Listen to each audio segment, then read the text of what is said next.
ঘাটালের জমি নদীর পাড় থেকে চলছে বালি চুরি, নজর নেই প্রশাসনের। জানা যায়, সিংহপুর এলাকার কয়েকদিন ধরে জমি নদীর পাড় থেকে জেসিবি মেশিন দিয়ে বালি তুলে ট্রাক্টরে করে চলছে বালি চুরি, নজর নেই প্রশাসনের।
আমি ঠিক জানি না, আমি নিয়ে যাচ্ছে ওইখানে স্টার্ট করছি। কোথা থেকে নিয়ে যাচ্ছে মাটিটা?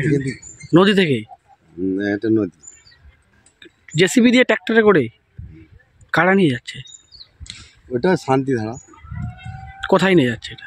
ওই একটা বল গ্রাউন্ড আছে, সেখানে রাখছি। কি নদী তো এর ফলে নদীর মধ্যে ক্ষয় হচ্ছে, বন্যার সময় তো বাড়িঘর রয়েছে সামনে। কি করে বলবো যে হবে না, তারাই যারা করছে তারাই জানে। মানে বন্যার সময় তো সামনের বাড়িগুলো ধসে যেতে পারে, খাদ হয়ে। সে যেটা তারা পরিচালনা করবে সেটা হবে, আমরা কি বলবো, আমরা কি বলতে পারবো? কারা পরিচালনা করছে ঠিক এটা আমি ঠিক জানি। কি নাম আপনার? আমার নাম বিশ্বনাথ। বাড়ি? বাড়ি এই সিংপুরে।